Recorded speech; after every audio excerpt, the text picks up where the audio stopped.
Imagine building the safest, most advanced car America had ever seen and being destroyed for it. Not in a crash. Not on the racetrack.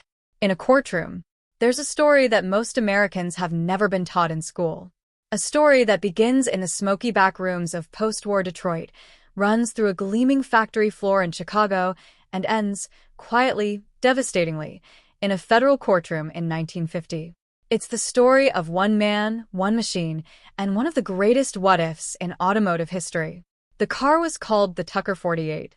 And if things had gone differently, if the politics had been cleaner, if the press had been fairer, if the powerful men in suits hadn't been so afraid, you might be driving one right now.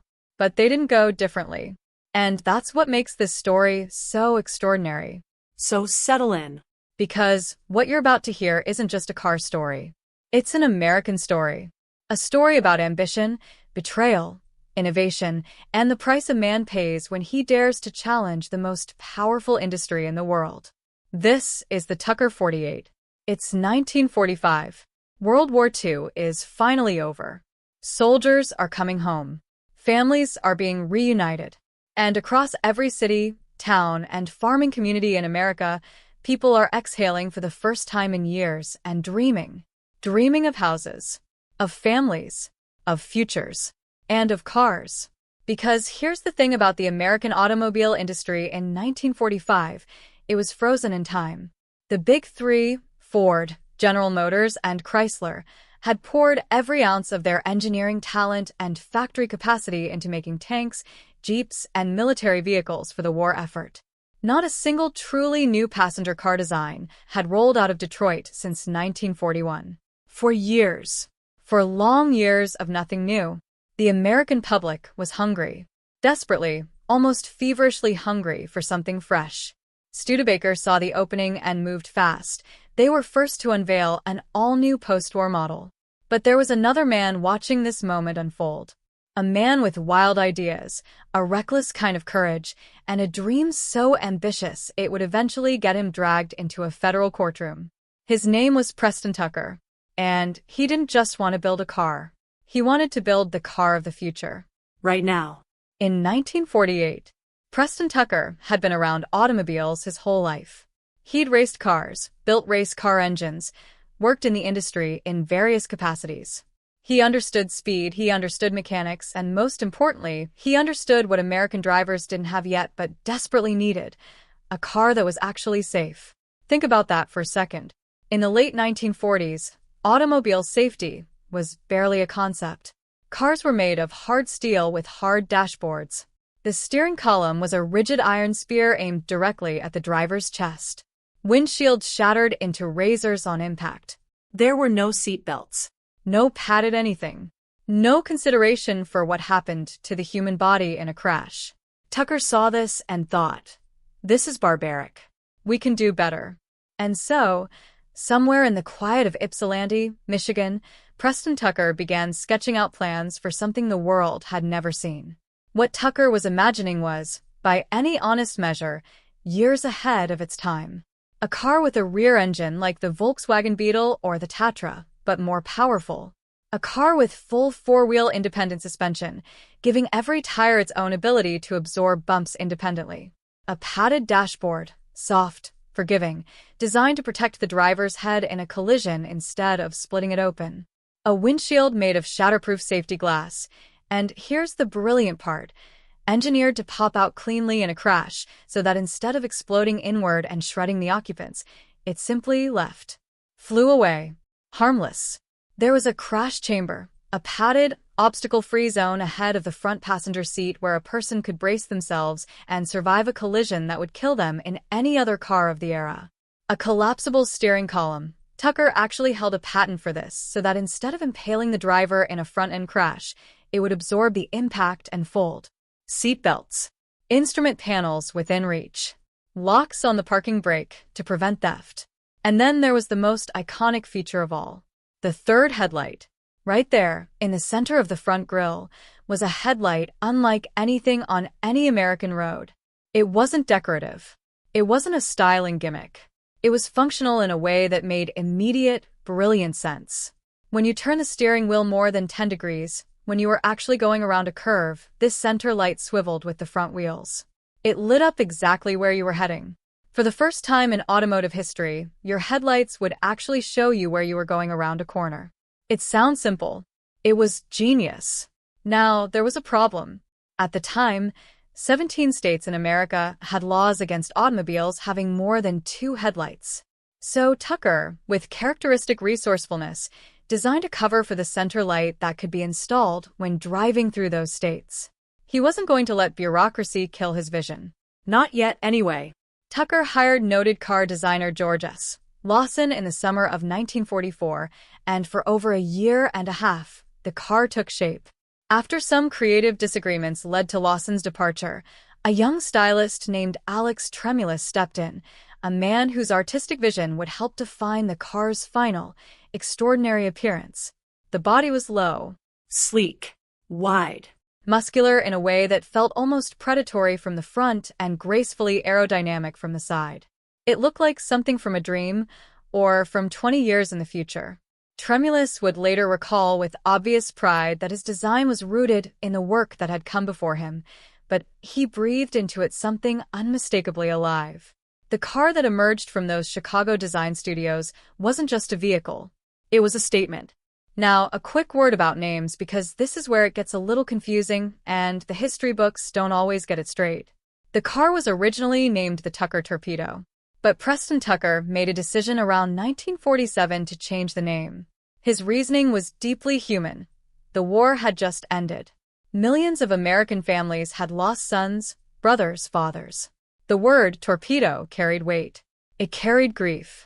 Tucker didn't want to remind the public of warfare every time they saw his car on the street. So the name was changed to the Tucker 48. Still, the original name stuck in the public imagination, and to this day, most people who know this story still call it the Tucker Torpedo. As for that very first prototype, the one that nearly fell apart the night before its public debut, it got a different nickname entirely, the Tin Goose. Alex Tremulous has claimed credit for that name. At the time, it was meant mockingly, a reference to the car's early struggles. But history has a way of softening sharp edges. Today, Tin Goose is used with affection. It's the name enthusiasts whisper with reverence when they talk about that first prototype, the one that shook and steamed and roared its way onto a stage in front of 3,000 people on June 19, 1947. But we're getting ahead of ourselves. Because before the premiere, there was the engine. And the engine was a saga all its own. Tucker's original engine concept was nothing less than revolutionary. He envisioned a massive flat-six engine, 589 cubic inches, 9.7 liters, a behemoth. But it wasn't just big. It was radical. This engine was designed with hemispherical combustion chambers, fuel injection. And here's the part that makes engineers tilt their heads even today. The valves were operated not by a camshaft, but by oil pressure. Precisely timed, hydraulically controlled, each valve opening and closing not through spinning mechanical lobes, but through the deliberate application of pressurized oil. The engine was designed to idle at 100 revolutions per minute, barely turning, to cruise at between 250 and 1,200 revolutions per minute, to make nearly 200 horsepower and 450 pound-feet of torque at only 1,800 revolutions per minute. At 60 miles per hour, this engine would turn at roughly 1,000 revolutions per minute. For context, most modern engines at highway speed are turning between 2,000 and 3,000 revolutions per minute. Tucker's engine, had it worked, would have been spinning at barely a third of that, yet producing more than enough power to move the car briskly. Tucker's vision for the drivetrain was equally audacious. No conventional transmission at all. Instead, a direct-drive torque converter on each rear wheel, providing continuously variable power delivery with no gear shifts, no clutch, no mechanical drama. 6 prototypes of this 589 engine were built, and none of them worked properly. The valve train was a nightmare. The oil pressure system that controlled the valves didn't function reliably at idle or low speeds, which is, of course, exactly when you need your engine to work. The electrical system required to run the engine demanded 24 volts just to operate, and up to 60 volts to get it started. at a time when every other car in America ran on 6 volts. It needed an external power source just to turn over. Tucker had wasted nearly a year. Desperate, he turned to an aircraft engine. Specifically, the Franklin O-335, an air-cooled flat-six originally designed for the Bell 47 helicopter, made by air-cooled motors. 166 horsepower. A perfect physical fit in the rear engine compartment. Tucker's engineers, including his own son, Preston Tucker Jr., working out of the Ypsilanti machine shop, tore into this aircraft engine and rebuilt it for automotive use. They converted it from air cooling to water cooling, a decision that historians have scratched their heads about ever since, given that the original air-cooled design was perfectly functional. But it worked. After modification and testing, the engine was run at full throttle for 150 continuous hours, the equivalent of 18,000 miles, without failure. Tucker was so committed to this engine that he bought the entire company, Air-Cooled Motors, for $1.8 million. Then, he canceled every aircraft contract they had, redirecting the entire operation to making Tucker engines. At the time of his purchase, Air-Cooled Motors held over 65% of all post-war U.S. aviation engine production contracts. Tucker walked away from all of it. The man was not playing small ball. June 18, 1947. Chicago, Illinois. The Tucker Factory. Tomorrow, the world would see the Tucker 48 for the very first time. Over 3,000 people had been invited. There would be lunch, a factory tour, and then the big moment. The unveiling of America's most exciting new automobile. But on this night, the engineers were barely holding it together. The night before the premiere, 2 of the prototype's independent front suspension arms simply snapped. The weight of the car was too much for them. The prototype was extraordinarily heavy, far heavier than the production cars would eventually be, because it was stuffed with every piece of prototype equipment Tucker's team had cobbled together under deadline pressure. They worked through the night. They fixed the suspension. They sorted some engine issues. They got the car looking presentable. But there was still the matter of the experimental 589 engine. It was extraordinarily loud, the kind of mechanical thunder that doesn't say, refined luxury automobile, so much as it says something is either very powerful or very wrong. Tucker's solution was brilliantly theatrical. He told the factory band to play as loud as possible to drown out the engine noise. And because the high-voltage starter required external power and took enormous effort to turn over, Tucker made the decision to simply never turn the engine off. From the moment the car was prepared in the morning until the moment the crowd saw it, the engine ran continuously. There would be no dramatic startup in front of the audience, because Tucker couldn't guarantee it would start at all. As the Tucker was driven onto the stage, the liquid coolant began boiling over. Steam wisped up from the car's hood. 3,000 people watched. Nobody seemed to notice. The unveiling went forward. The crowd was stunned. The Tucker 48 looked like nothing they had ever seen. For one brief, shining moment, it was everything Preston Tucker had promised. Then Drew Pearson got involved. Pearson was one of the most widely read newspaper columnists in America. Influential, opinionated, and not always careful about the facts. He reported publicly, definitively, that the Tucker 48 was a fraud, that the car couldn't go backward, that it drove erratically down the road, going goose-geese, as he colorfully put it. Now, there was a kernel of truth buried in the criticism. The very first prototype, the one built under almost impossible deadline pressure, did have mechanical issues. Among them, for a period, a reverse gear problem that was specific to that one car, and that was addressed in subsequent vehicles. But Pearson didn't report it that way. He didn't say the first prototype has some developmental issues. He said the car was a fraud. And America listened. The damage was immediate and catastrophic. Negative press followed in waves. Mockery. Skepticism. Questions about whether Preston Tucker was building a car at all, or simply running an elaborate confidence scheme to collect investor money. The Securities and Exchange Commission opened an investigation. The investigation led to an indictment of Tucker and several company executives on charges of mail fraud and stock fraud. The factory ground to a halt. Production ceased on March 3, 1949. In total, 51 Tucker 48s had been completed, including the prototype. 51 cars, out of a hoped-for production run that Tucker had envisioned in the tens of thousands. Preston Tucker, to his dying day, believed he knew exactly who was behind his destruction. He pointed to Michigan Senator Homer S. Ferguson and to the big three automakers themselves, suggesting that Detroit's most powerful companies had used their political connections to unleash the SEC on him before his revolutionary automobile could threaten their market dominance. Was he right? Was it conspiracy? A coincidence? Bureaucratic overreach? The court would eventually decide, sort of. The fraud trial of Preston Tucker was one of the most publicized legal proceedings of its era. And when the jury came back, not guilty, on every count, every single allegation of fraud, every charge of stock manipulation, every claim that Tucker had deceived the American public, dismissed, thrown out, proven baseless. January 1950. Full acquittal. But the Tucker Corporation never recovered. The factory was gone. The investors had lost faith. The media storm had poisoned the well beyond any ability to repair it. Preston Tucker himself died of lung cancer on December 26, 1956, just 6 years after his acquittal, and only 53 years old. He never built another car.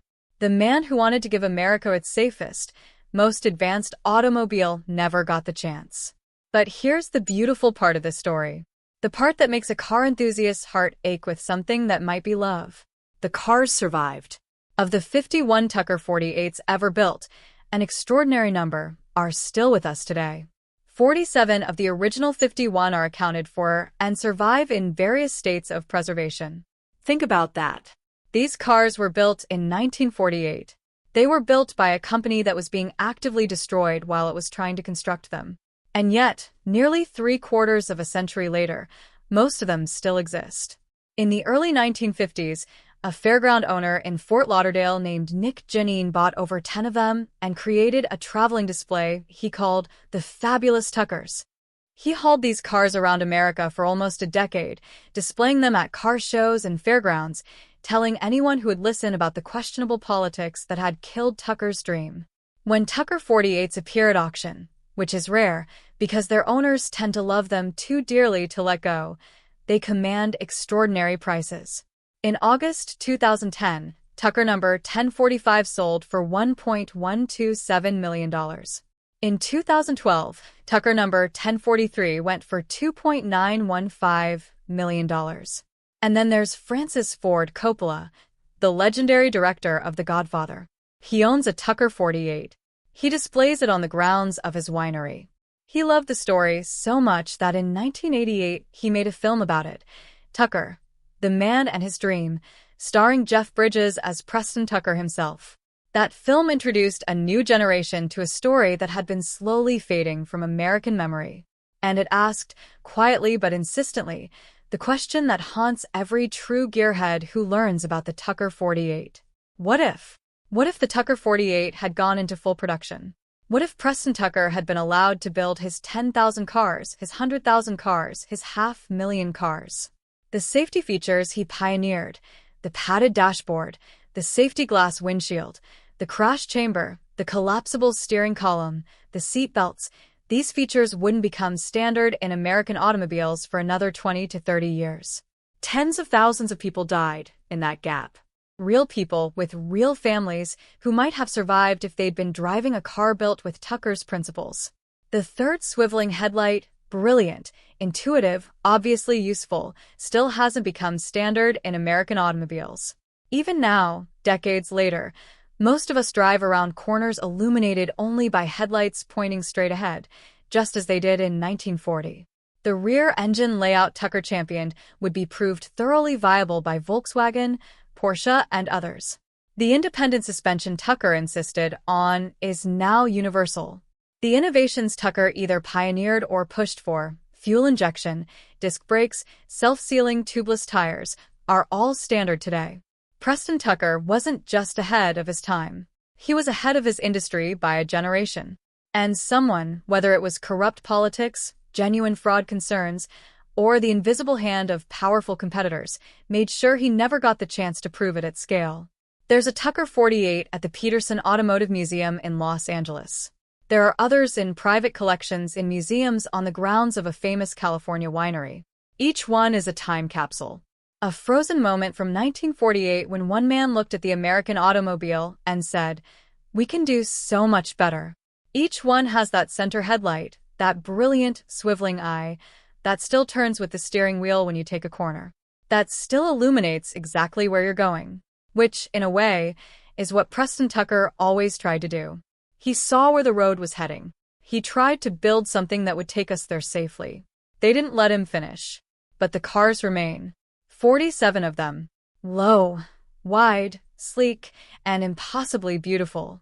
Sitting in museums and private garages across America, waiting patiently to remind us of what could have been. And every single time a safety feature saves a life in a modern automobile, every time a car's headlights swivel around a curve, every time an engineer dares to dream of something better, there's a little bit of Preston Tucker in that moment. He lost the battle, but maybe, just maybe, the road itself remembers him. If you love this story, share it with a car enthusiast who deserves to hear it. The Tucker 48 deserves to be remembered, not as a failure, but as proof that sometimes the most dangerous thing a man can do in America is build something too good, too soon, and too honestly. Drop a comment below. If you could own any Tucker 48, which one would it be? And if you want more stories like this, the forgotten legends, the almost greats, the cars that changed everything or were never allowed to, hit subscribe. Because the best stories in American automotive history, they're the ones nobody told you.